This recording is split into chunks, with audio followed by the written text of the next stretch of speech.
तुम्हारी हर जरूरत, हर सुख का पूरा पूरा ख्याल रखूंगा।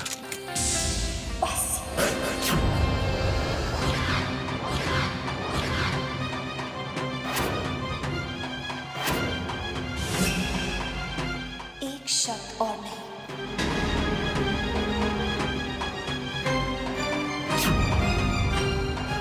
वरना ऐसा ना हो कि आज मेरा हाथ उठ जाए।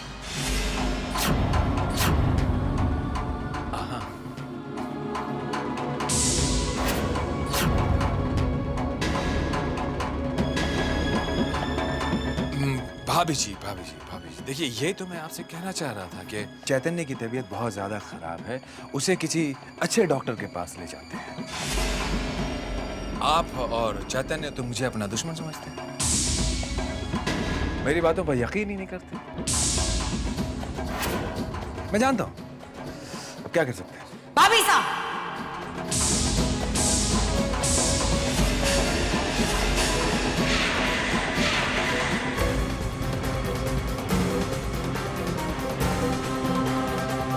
आप हमारे पति से इस तरह से बात नहीं कर सकती। अरे माना कि मासा ने आपको इस घर की बड़ी बहू होने का दर्जा दिया, हक दिया, लेकिन इसका मतलब ये नहीं कि आप रिश्तों का लिहाज करना भूल जाएं।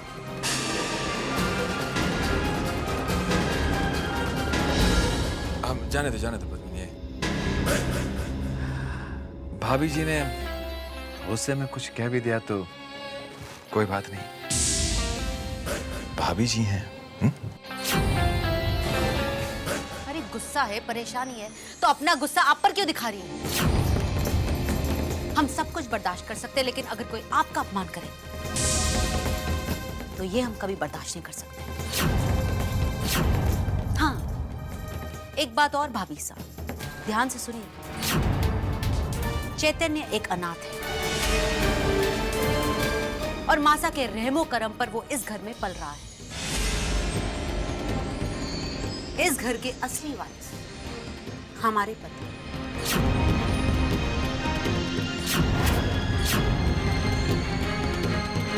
इसलिए आइंदा ऊंची आवाज में बात करने से पहले 2 बार सोच लीजिएगा भाभी साहब।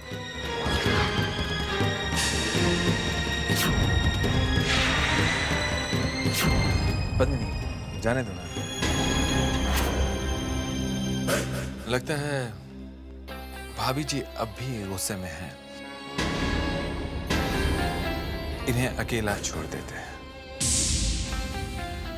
चलो आओ।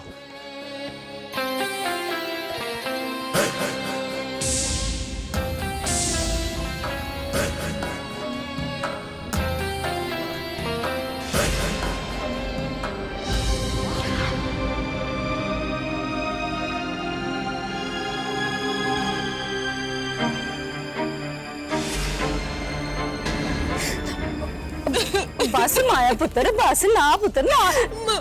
कोई देख, सब ठीक हो जाएगा। देख तुम्हारी रिदमा की भला इसमें क्या गलती है? क्या बात है माया, तुम रो क्यों रही हो? बस पुत्र बस। माया, मैंने तुमसे पूछा तुम रो क्यों रही हो?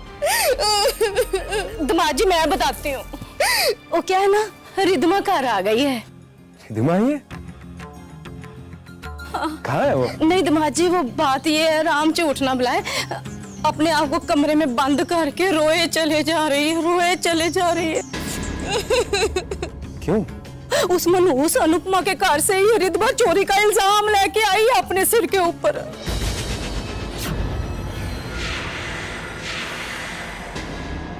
क्या? वो होया ये कि रिदमा बेचारी अपने घर आने की तैयारी श्यारी में लगी हुई थी। इस मनहूस अनुपमा ने जाके उसके कमरे में एक 9 लखा हार उसके हाथ में दे दिया। हमारी रिदमा बेचारी ने उस 9 लखे हार को अपनी टैची में रख लिया। तो दमाद जी, जब रिदमा टैची लेके सीढ़ियों में आने लगी तो इस अनुपमा ने आहिस्ते से उसके हाथ से टैची लेके सीढ़ियों में गिरा दी। टैची गिरी तो खुल गई तो 9 लखा हार सबके सामने आ गया। इससे पहले कि रिदमा अपनी बेगुनाही का सबूत देती, इस मनहूस अपशक्नी अनुपमा ने उसके ऊपर चोरी का इल्जाम लगा दिया सबके सामने। ये वीर भी वहीं पर खड़ा हुआ था, पर उसने इस रिद्मा के लिए एक भी लफ्ज नहीं बोला, बस उस अनुपमा का ही साथ दिया। मैं अनुपमा को माफ नहीं करूंगा। मैं सोच भी नहीं सकता कि वो इतनी गिरी हुई हरकत कर सकती है। पापा, दूसरों पर इल्जाम लगाने से पहले जरा अपने घर में तो नजर डाल लीजिए। अनुपमा दीदी की झूठी कहानियां तो आप सुन चुके, अब सच्ची कहानी मेरी जुबानी सुनिए। पापा, जानते हैं रिद्धिमा दीदी अनुपमा दीदी के ससुराल इतने दिन क्यों रही? ताकि वो उनकी खुशियों में आग लगा सके। और आप जानते हैं, माँ, नानी और रिद्धिमा दीदी, इन तीनों की तो पुरानी आदत है अनुपमा दीदी के खिलाफ साजिश करने की। वीर, कैसी बातें कर रहा है तू? वही माँ जो सच है। पापा, अरे तू क्या बताएगा सच? सच मैं बताती हूँ। और सच ये है कि मैं अपनी जान तक दे दूं, मगर कहलाऊंगी मैं अनुपमा की सौतेली माँ ही। अनुपमा ने हमेशा मुझे अपनी सौतेली माँ ही समझा है। ठीक है, कोई बात नहीं, सौतेली माँ ही समझे, मगर मुझसे मेरा बेटा तो न छीने। अरे ऐसा क्या पट्टी पड़ा दी उसने तुझे कि आज मेरा बेटा अपनी माँ के खिलाफ आवाज उठा रहा है? अरे ऐसा दिन देखने से पहले मैं मर क्यों नहीं गई? ऐसे तिल करके मरने से तो अच्छा है कि मैं एक ही बार में मर जाऊं। माया पुत्र कहाँ जा रही है तू? मर जाने दीजिए। माया, माया, दुश्मनी ना तुझे अपनी माँ से। अरे गला दबा दे मेरा, तू गला दबा दे। तुझे अच्छी नहीं लगती ना मैं? और ये क्या कर लिया तूने बैठे उठाए? देखा क्या हाल किया तुमने अपनी माँ का? माफी मांगो अपनी माँ से। क्यों मांगू मैं माफी? नहीं मांगूंगा मैं माफी। मैं जानता हूं ये सब अनुपमा की वजह से हो रहा है। उसी की शायद में चल रहा है ये सब। मैं उसे कभी माफ नहीं करूंगा। मरते दम तक उसे माफ नहीं करूंगा मैं।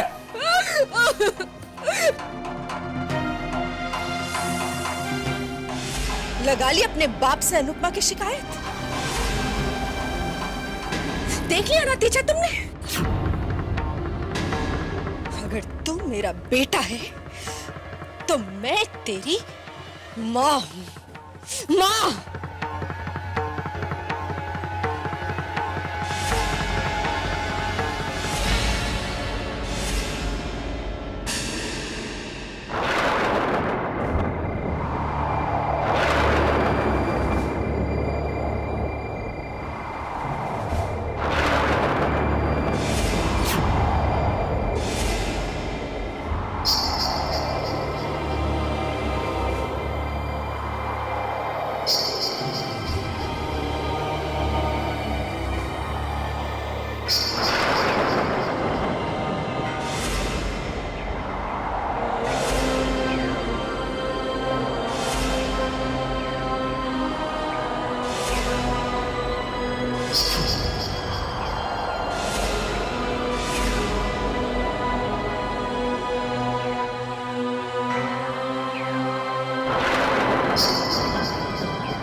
चैतन्य,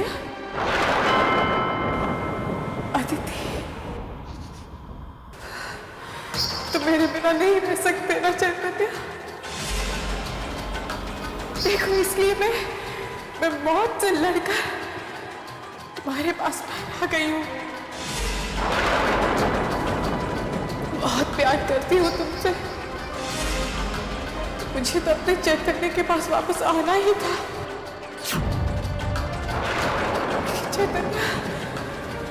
चैतन्य मुझे जल्दी से कहीं छुपा लो। हाँ छुपा लो, वरना वो लोग मुझे कहीं ले जाएंगे। तुमसे बहुत दूर ले जाएंगे चैतन्य। प्लीज मुझे छुपा लो चैतन्य, मुझे वो लोग ले जाएंगे चैतन्य, मुझे छुपा लो।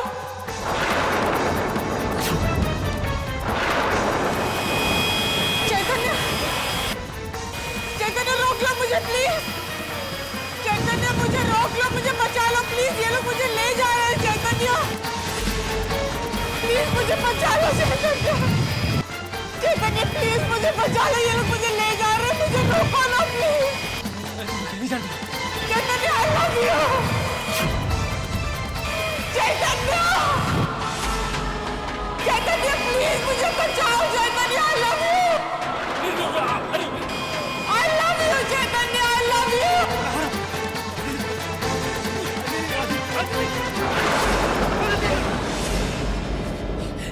Chaitanya.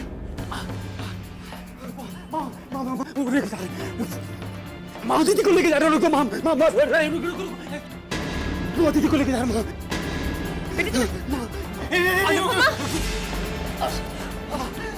अनुपमा, अनुपमा जल्दी जाओ, डॉक्टर को बुला के लेकर। चैतन्य की तबीयत बहुत खराब हो रही है।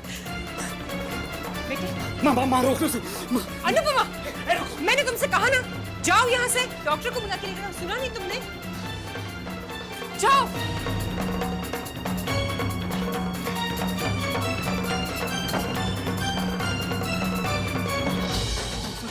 माँ दीदी को लेके जा रहा हूँ। बेटे तुमने बुरा सपना देखा है। माँ उसे रोक लो। मैंने माँ लेके जा रही। कोई नहीं है वहाँ बेटे, कोई नहीं है। बेटे तुमने सपना देखा है। ये क्या हो गया है चैतन्य को? और कहीं अनु ने अदिति का नाम तो नहीं सुन लिया, वरना बहुत बड़ी मुसीबत हो जाएगी। लेके बचाओ। वो लेके जा रहे। नहीं बेटे रोक लो। मेरी अदिति को लेके चले गए। बेटे तुमने सपना देखा है, सपना देखा है तुमने बेटे। आइए डॉक्टर साहब।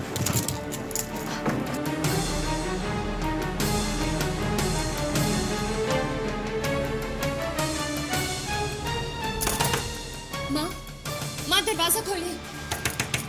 माँ डॉक्टर साहब आए। डॉक्टर साहब थैंक गॉड आप आ गए। आइए।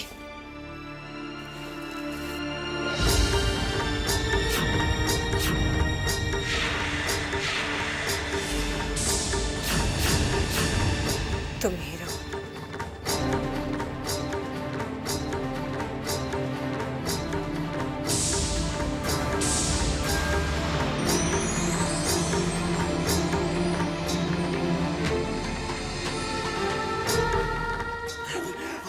जल्दी कीजिए डॉक्टर साहब, इसका हिस्ट्री बढ़ता जा रहा है। जल्दी कीजिए, हाथ लाओ।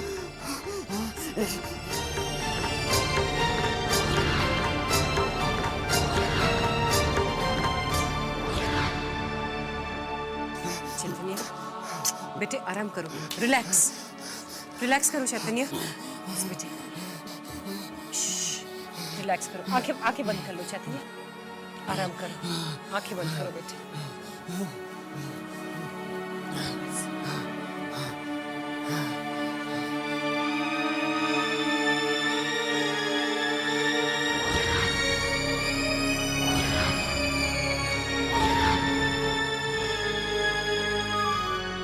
आप ही बताइए डॉक्टर, अब मैं इसे कैसे संभालूं?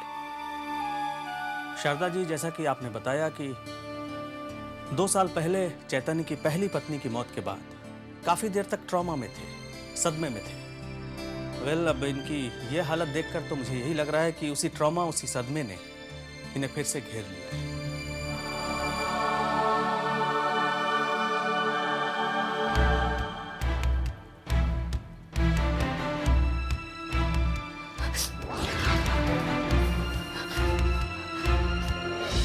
चैतन्य को ऐसा लग रहा है कि ये अपनी पहली पत्नी को भूल चुके हैं और अपनी इस नई जिंदगी में काफी खुश हैं। बस यही गिल्ट फीलिंग इनके नर्वस ब्रेकडाउन का कारण बन गई। देखिए शारदा जी, फिलहाल तो मैंने इन्हें इंजेक्शन दे दिया है। अब ये रात भर आराम से सोएंगे। मैं कल फिर आऊंगा, और हाँ, उसके बाद ही इनका मैं प्रॉपर तरीके से इलाज शुरू करूंगा।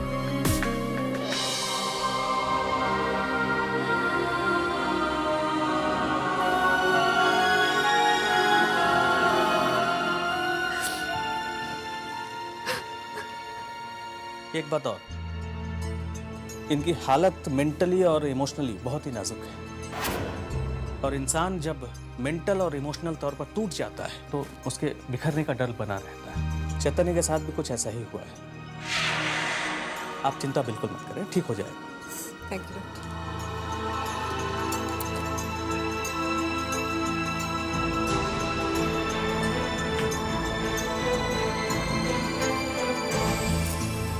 जस्ट रिलैक्स, चिंता करने की कोई बात नहीं।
हे माँ,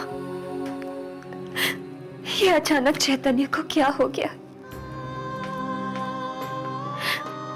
मुझसे मेरे पति की ये हालत नहीं देखी जाती। मैं आपके सामने झोली फैलाकर भीख मांगती हूँ। मेरे चैतन्य को पहले जैसा चैतन्य बना दीजिए। मैं अपने पति का हर दुख, हर परेशानी बांटना चाहती हूँ। नहीं जानती कि उनकी इस हालत का क्या कारण है,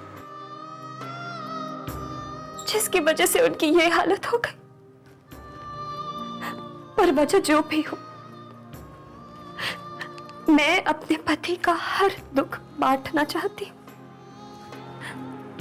मुझे मेरे पति का दुख बांटने की शक्ति दीजिए, हिम्मत दीजिए।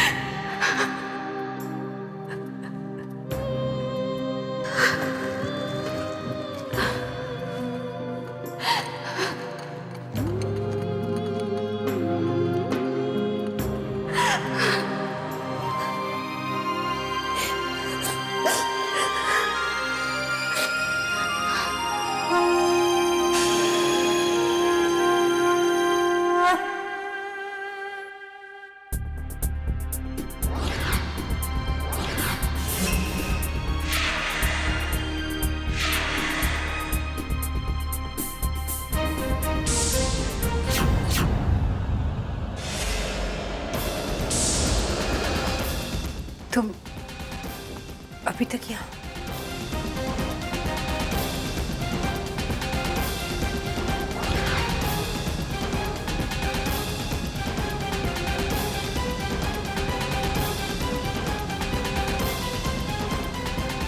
माँ,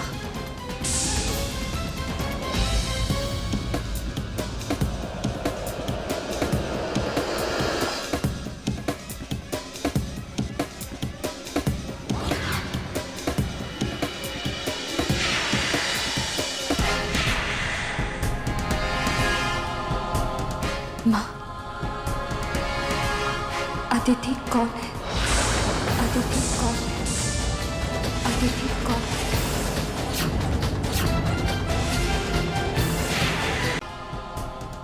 माँ, अदिति कौन है? अदिति कौन है? अदिति कौन है?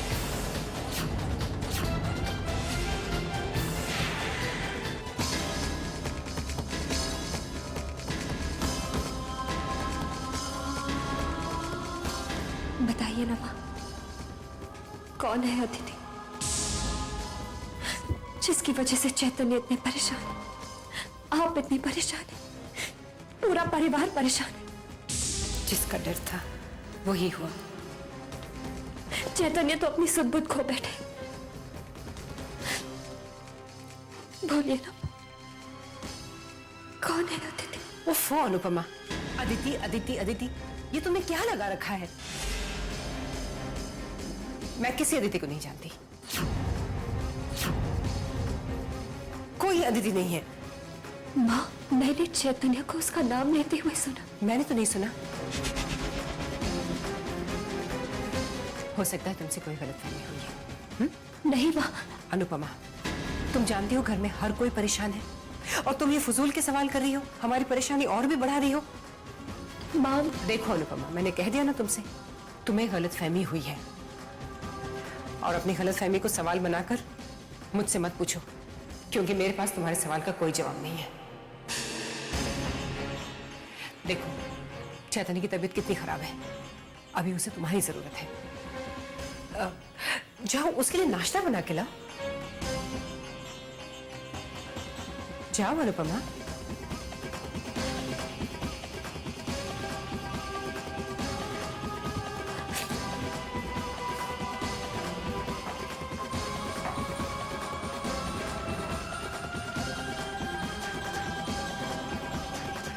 आखिर मैं अनुपमा को कब तक अवॉइड कर पाऊंगी?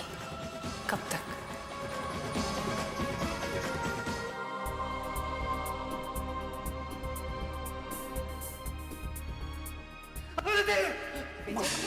वो अदिति को लेके जा रहा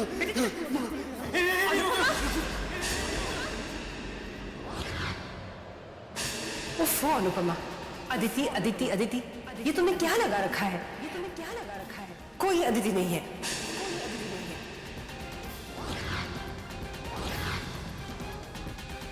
मुझे पूरा यकीन है, मैंने अदिति का नाम सुना था,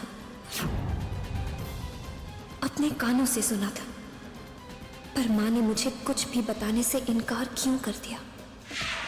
मुझे ऐसा क्यों लगा जैसे माँ मुझसे नजरें मिलाकर बात नहीं कर रही थी, नजरें चुरा रही थी मुझसे। नजरें तो कोई तभी चुराता है जब कोई इंसान किसी बात को छुपाने की कोशिश करता है। माँ क्या छुपा रही है, क्यों छुपा रही है? मैं पूरे यकीन के साथ कह सकती हूँ कि मैंने चैतन्य के मुंह से अदिति का नाम सुना था। कौन है ये अदिति? किससे पूछूं? कैसे जानूं?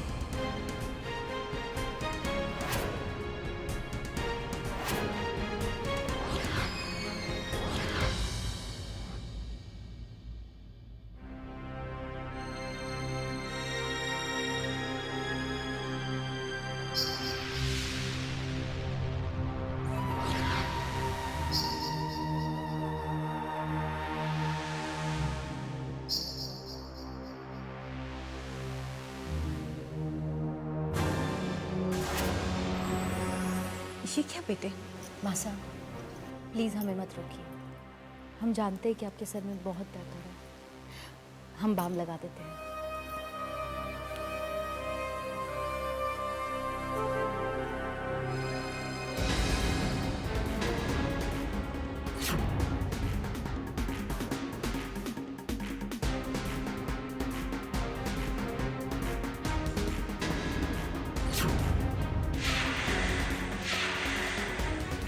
थैंक यू बेटी, बहुत आराम मिल रहा है।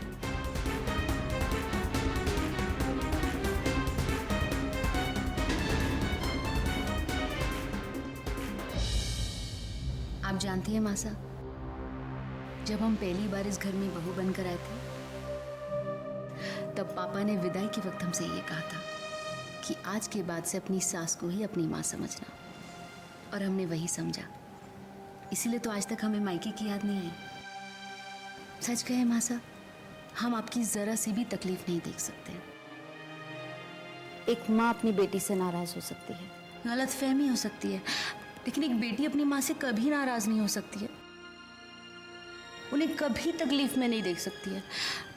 इसलिए मासा, हम आपसे माफी मांगते हैं। हमने अनुपमा के बारे में आपसे जो कुछ भी कहा, हम जानते हैं आपको बिल्कुल भी अच्छा नहीं लगा, लेकिन हमारा इरादा बिल्कुल भी नहीं था आपको हर्ट करने का। अब क्या करें मासा, हमारी आदत ही कुछ ऐसी है। हमारे दिल में जो भी आता है ना मासा, हम वो कह देते हैं। लेकिन प्लीज प्लीज मासा, आप उसे गुस्ताखी मत समझिएगा। मैंने पद्मिनी को कितना गलत समझा।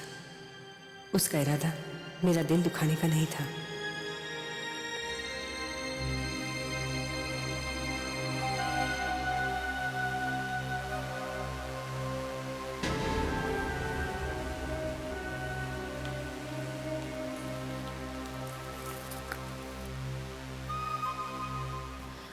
माँ, आपके लिए सरदर्द की दवा। नहीं भाभी साहब, मासा ये मेडिसिन नहीं खाती हैं, होम्योपैथी खाती हैं।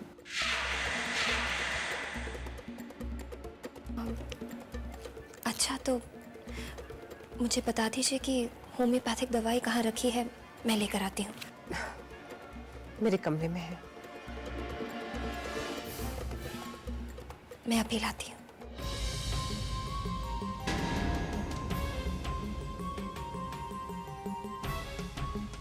अनुपमा, अगर धीरे धीरे माँ को वापस अपनी तरफ और तुम्हारे खिलाफ न किया तो हमारा नाम भी पद्मिनी नहीं।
बस बेटी, थैंक यू, बहुत आराम मिला मुझे। मासा, हम आपके लिए गरम गरम दूध लाते हैं, उसे पीकर आपको बहुत अच्छी नींद आएगी। ओके।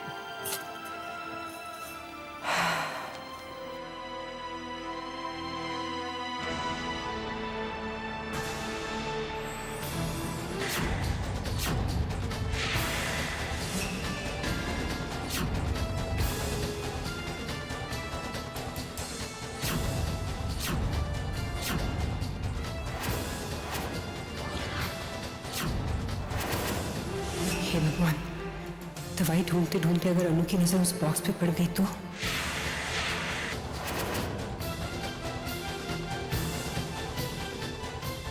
कहाँ है माँ की होम्योपैथिक दवाई?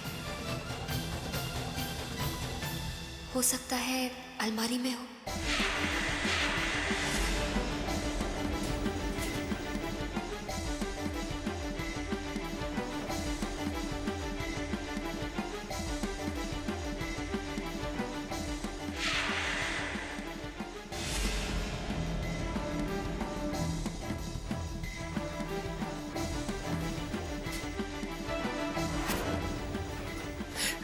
अनुपमा,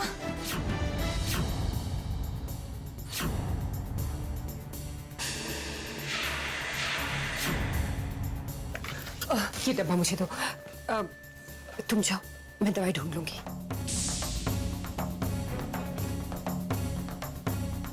मैंने कहा ना, तुम जाओ, मैं दवाई ढूंढ लूंगी। जाओ अनुपमा।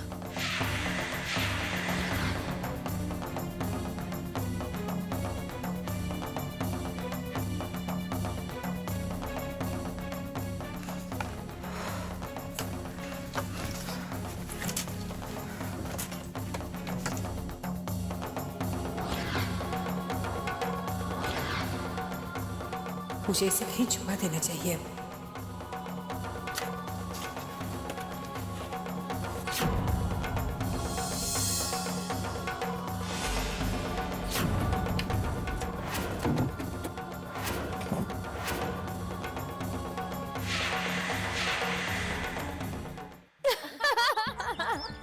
सही कहा रिधवा पुत्र, ये अंग्रेजी के पोएम तो मैंने चंगी तरह सीख ली है। Twinkle little star, your wonder how are you.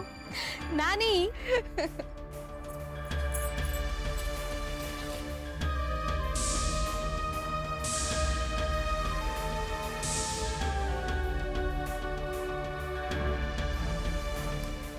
अरे अरे अरे, कहाँ चली जा रही हो? इतनी भी तमीज नहीं है कि अगर किसी के कमरे में जाते हैं तो पहले नॉक करते हैं। माफ करना, आइंदा से गलती नहीं होगी। और पहले ये बता तू यहाँ आई किस लिए है? दरअसल जब मैं इस घर में आई थी तो रिधिमा दीदी यहाँ थी ही नहीं, कुछ जान पहचान नहीं हो पाई, इसलिए मैं उनसे मिलने चली आई। वो अनुपमा दीदी ने बताया था कि आप सोने से पहले हॉट चॉकलेट लेती हैं तो आपके लिए लेकर आई।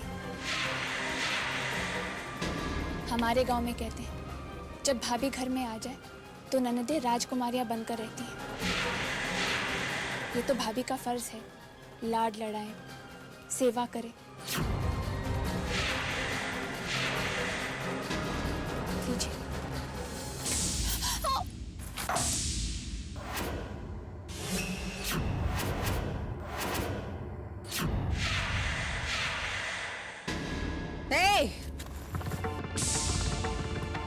ऐसे टुकर टुकर क्या देख रही है मेरी बेटी को?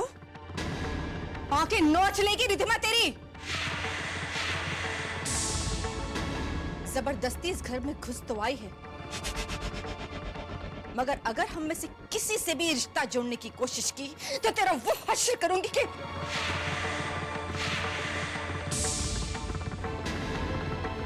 दफा दफा यहां से। रुक।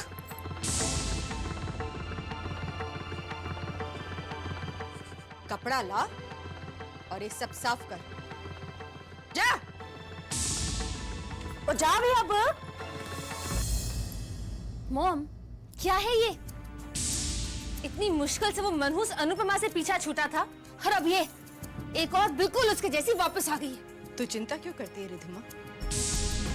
ऐसे मनहूसों से निपटना तो आता है ना। आहो रिधमा पुत्र, माया पुत्र बिल्कुल ठीक कह रही है।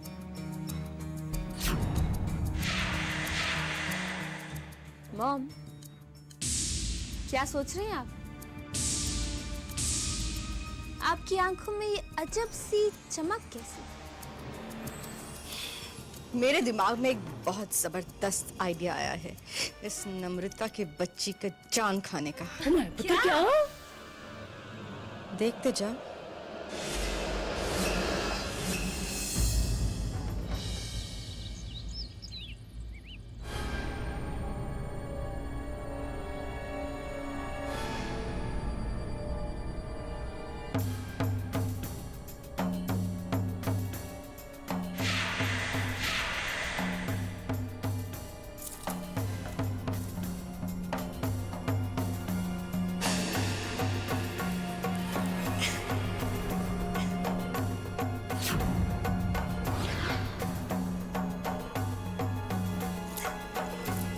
चैतन्य, चैतन्य, आओ।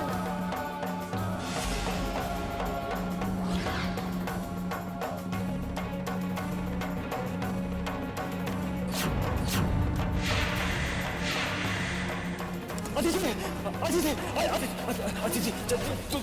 इतनी तेज मत छो, इतनी तेज मत छो, तुम्हें कुछ बात नहीं, चोट तो नहीं लगी ना तुम्हें?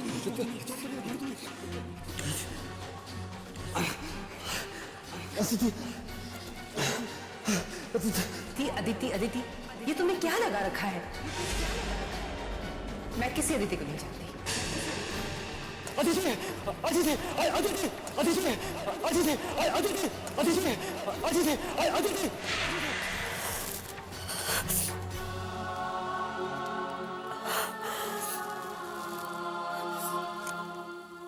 क्या करूं? कहां से ढूंढूं अपने सवालों के जवाब? यूं सोच सोच कर परेशान होकर मुझे इस मुश्किल का हल नहीं मिलेगा। पर मैं क्या करूं? कोई तो रास्ता दिखे, कोई तो रास्ता दिखलाए।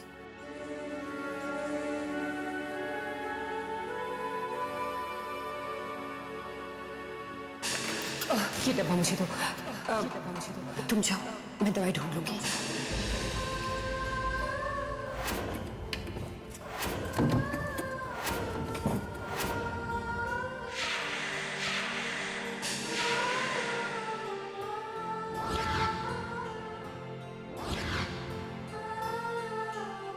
उस बॉक्स में क्या है?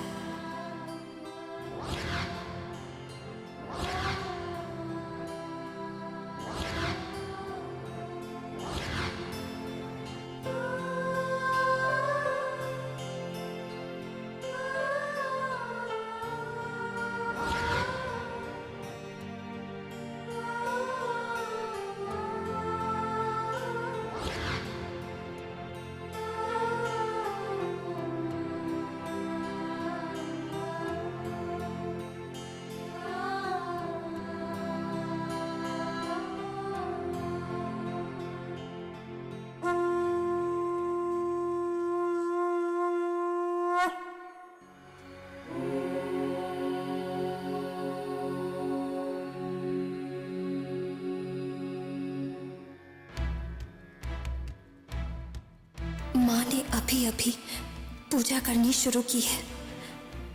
खत्म करने में थोड़ा वक्त तो लगेगा ही।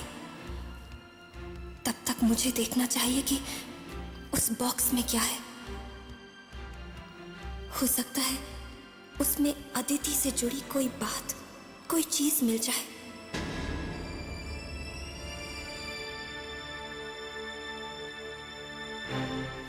हे माँ, मैं जानती हूं मैं जो करने जा रही हूं वो गलत है, चोरी है, पाप है। पर आप जानते हैं मेरा इरादा गलत नहीं है। कोई भी मुझे ये बताने के लिए तैयार नहीं कि अदिति कौन है, उसका चैतन्य के साथ क्या संबंध है।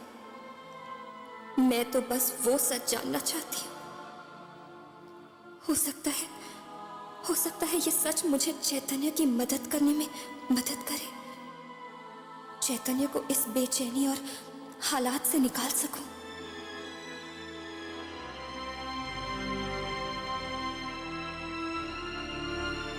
हे मां, मुझसे चैतन्य की तकलीफ देखी नहीं जाती। उस तकलीफ को कम करने के लिए मुझे ये कदम उठाना ही होगा। एक पत्नी को अपना फर्ज निभाने की शक्ति दीजिए।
माँ ने अभी अभी पूजा करनी शुरू की है।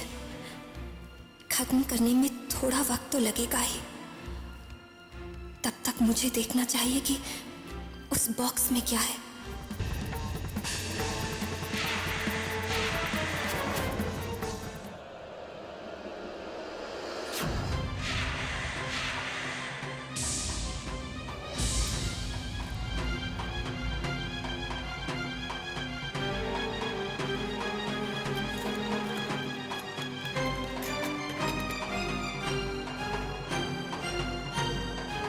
माँ, पहले तो सिर्फ अदिति का नाम सुना था, पर आज तो उसके वजूद की निशानियां भी देख ली। अब तो बता दीजिए माँ, अदिति कौन है? क्या संबंध है उसका चैतन्य के साथ?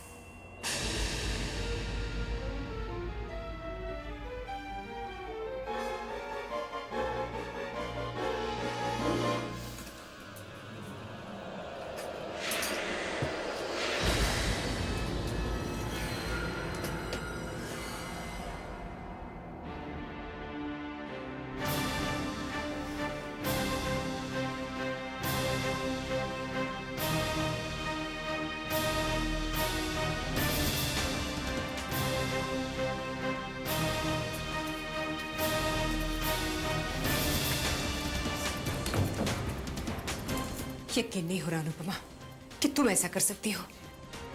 घर की बहू होके इस तरह से चोरी छुपे। मुझे माफ कर दीजिए। जानती हूँ मुझसे गलती हुई, पर आप मेरी मजबूरी समझिए ना माँ। मैं तो बस वो वजह जानना चाहती थी जिसके कारण चैतन्य का ये हाल हुआ। आप भी मुझे कुछ नहीं बता रहे, तो मैं क्या करूं? पत्नी धर्म निभाना चाहती हो, चैतन्य की सेवा करना चाहती हो ना, तो क्या बिना सवाल किए पत्नी धर्म नहीं निभा सकती? मुश्किल घड़ी में अपने पति का साथ नहीं दे सकती? दे सकती हूँ। चैतन्य के लिए मैं अपनी जान भी दे सकती हूँ। पर आप बताइए, जब तक किसी मुश्किल की जड़ को खत्म ना किया जाए, तो वो मुश्किल कैसे खत्म हो सकती है? माँ, मैं इस बात की तह तक जाना चाहती हूँ। जानना चाहती हूँ कि क्या रिश्ता है या था चैतन्य और अदिति का।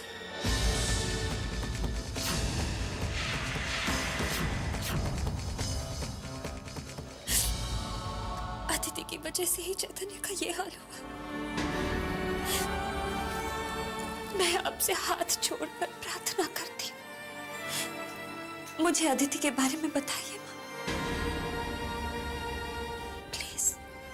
मैं तुमसे सिर्फ इतना कहना चाहती हूँ अनुपमा कि ये जो तुम्हारे सवाल है ना, कौन, कैसे, क्यों, कहाँ, भूल जाओ इन सबको और अपना ध्यान अपने पति में लगाओ। उसे जरूरत है तुम्हारी, और कहीं ऐसा ना हो कि तुम्हारे ये सारे सवाल उसकी और भी परेशानी के सबब बन जाए। पर माँ, बस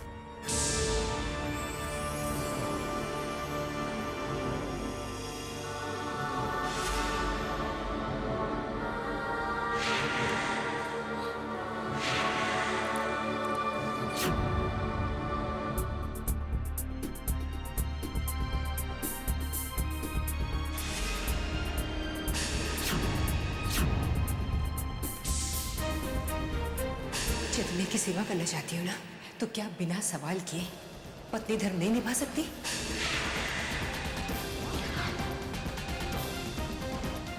अब तो मुझे पूरा विश्वास होने लगा है कि चैतन्य की इस हालत की वजह अदिति ही है।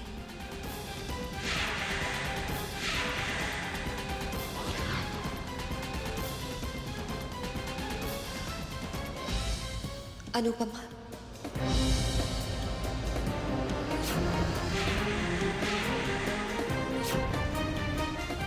आंखों में आंसू भरकर सवालों के ताने बाने में क्यों उलझती जा रही हो? तुम्हारे पति को इस वक्त तुम्हारी जरूरत है। जानती हूं, मैं भी चैतन्य की मदद करना चाहती हूँ, पर क्या करूं? किससे मदद मांगूं? कोई भी तो नहीं है मेरी मदद के लिए। कैसी मदद अनुपमा? अरे तुम्हें किसी के सहारे या मदद की क्या जरूरत?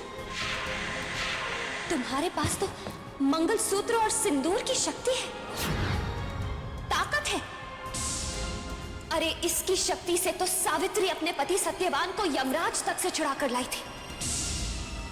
तो तुम चैतन्य की मदद क्यों नहीं कर सकती? दूसरों की उंगली पकड़कर क्यों चलना चाहती हो अनुपमा? भूल जाओ सब कुछ। भूल जाओ अदिति का राज, दूसरों की मदद। इस वक्त तुम्हारे पति से बढ़कर तुम्हारे लिए कोई नहीं है, और ना ही होना चाहिए। उठो अनुपमा, उठो और जाओ। जाओ अपने पति की मदद करो। चैतन्य को तुम्हारी जरूरत है। एक पत्नी होने का हक जताओ। जाओ अनुपमा, जाओ। जाओ और अपनी पत्नी होने का फर्ज निभाओ अनुपमा।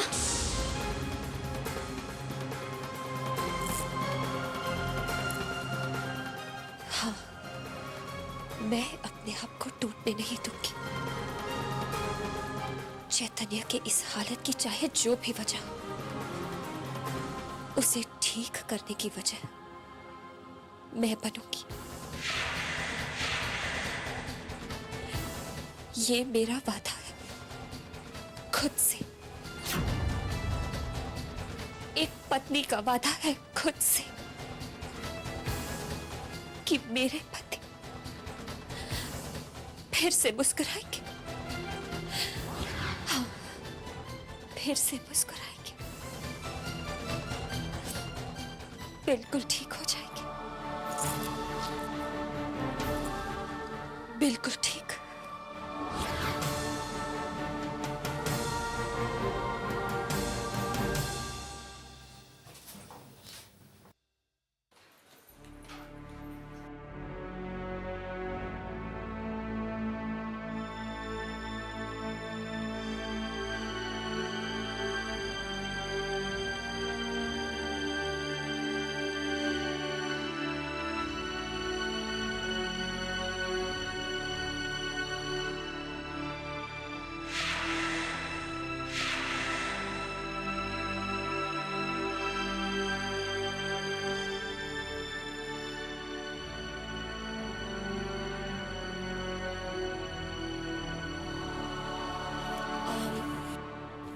अब कैसी तबीयत है?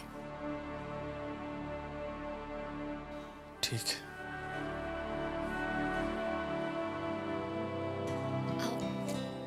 टीवी देखेंगे? टीवी ऑन करो।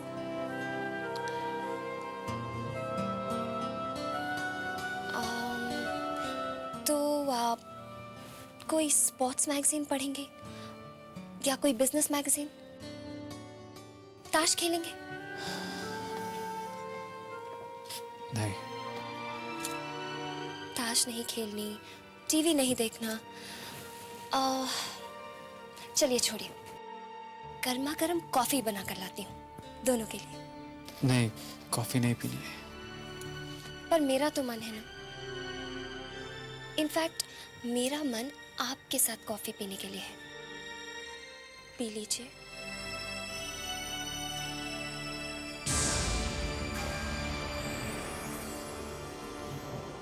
मुझे कंपनी देने के लिए भी नहीं। देखिए, मैं आपके बगैर तो कॉफी पीती नहीं। आप अगर कंपनी देंगे तो पी लूंगी, वरना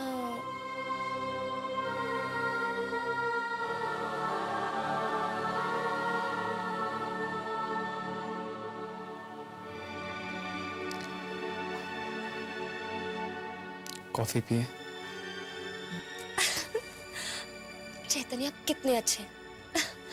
मैं बस अभी कॉफी बना के लाई, यूं गई और यूं आई। हाँ?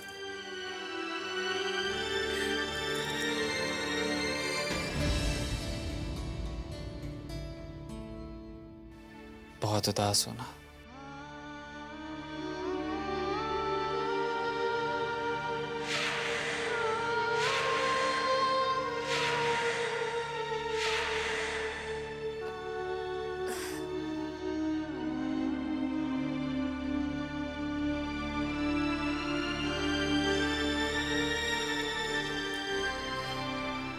क्या हुआ?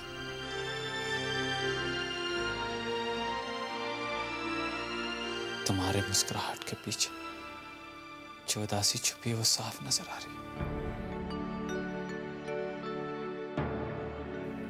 क्या करूं चैतन्य?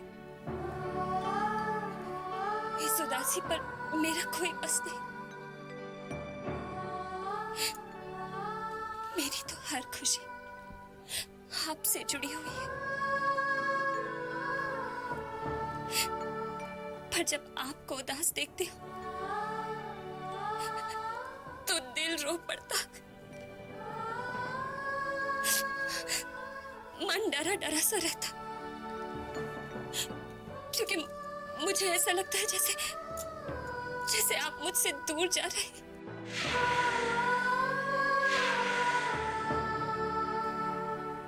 अगर आपने मुझे अपने दिल से दूर कर दिया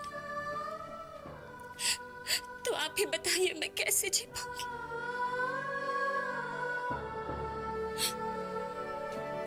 इतना प्यार मुझे सिर्फ आपसे ही तो मिला है।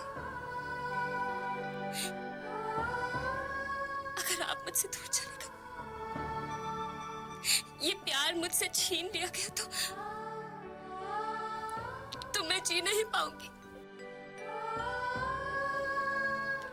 नहीं जी पाऊंगी।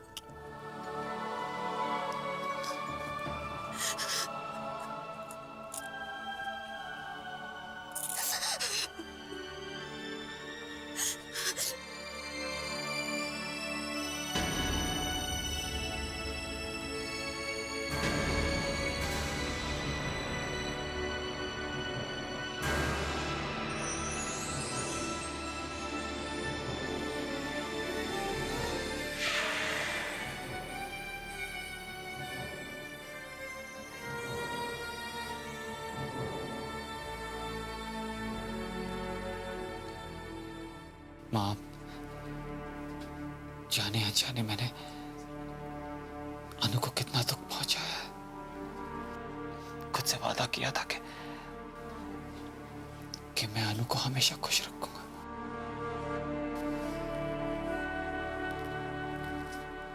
पर मैं कैसा वादा निभा रहा हूं। माँ मुझसे अनु की हालत देखी नहीं चाहती। मैं अगर उसे यूं देखूंगा तो मैं टूट जाऊंगा।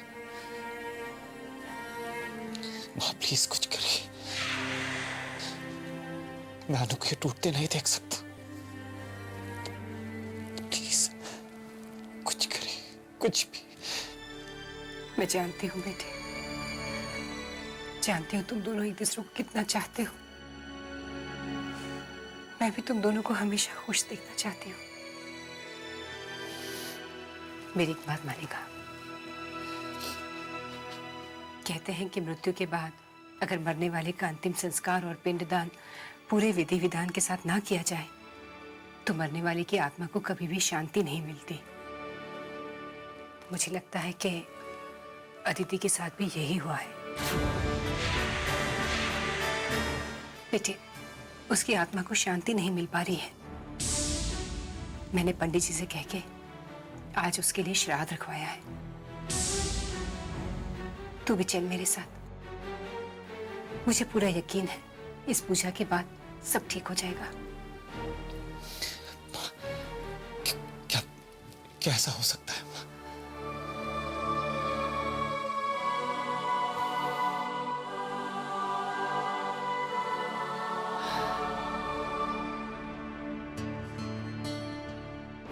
माँ और चैतन्य अचानक कहाँ चले गए? अभी थोड़ी देर पहले तो यहीं थे, कुछ बताकर भी नहीं गए।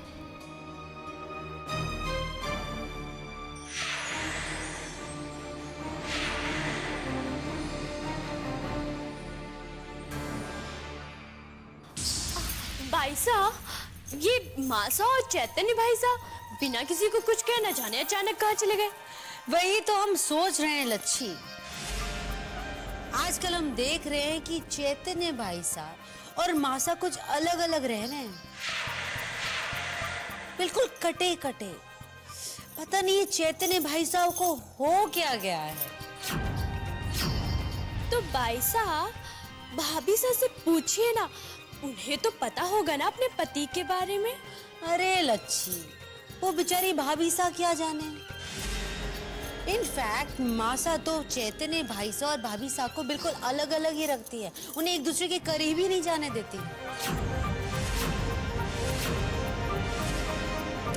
अब कहते हैं ना, दूरियां रिश्तों में दरारों का सबब बन जाती है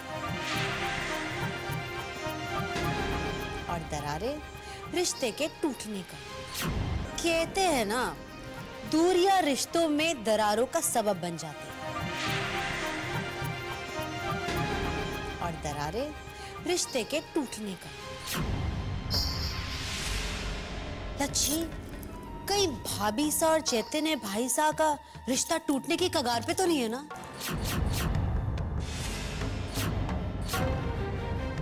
अब अगर दूरियां इतनी बढ़ जाएंगी तो नजदीक आने के सारे रास्ते बंद हो जाएंगे।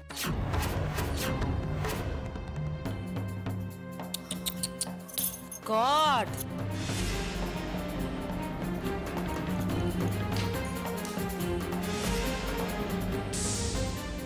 आता है, बहुत मजा आता है हमें अनुपमा के जख्मों को कुरेदने में। हम उसके जख्मों को इतना कुरेदेंगे कि उसके जख्म नासूर बन जाएंगे।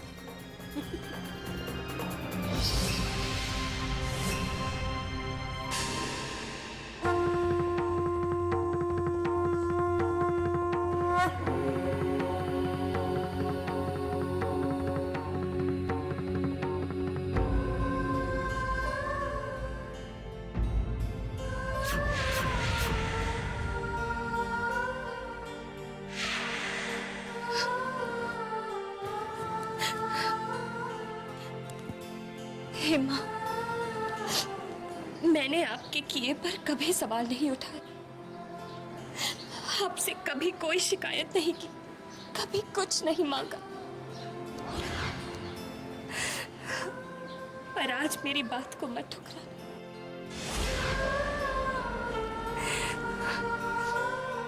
मुझसे मेरा पति मत छीनिए माँ, मेरा चैतन्य मत छीनिए, मुझे मेरा चैतन्य लौटा दीजिए। चैतन्य, तुम मुझे बिना बताए कहाँ चले गए? कहाँ चले?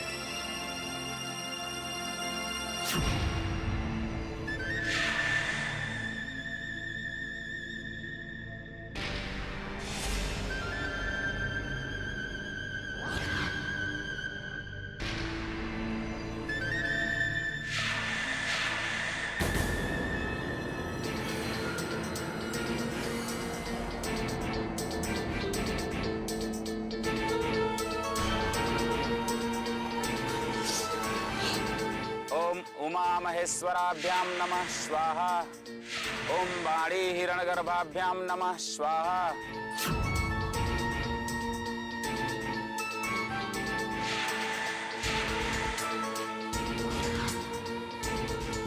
ओम ग्राम देवताभ्यो नमः स्वाहा।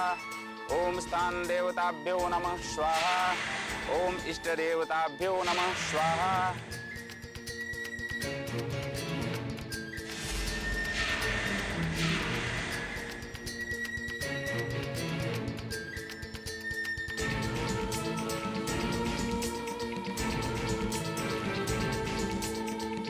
ओम सर्वेभ्यो ब्राह्मणेभ्यो नमः स्वाहा। ओम सर्वेभ्यो देवेभ्यो नमः स्वाहा।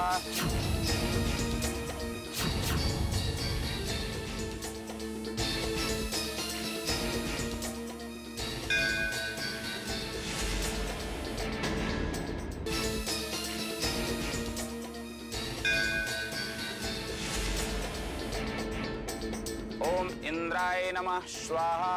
ओम वरुणाय नमः स्वाहा।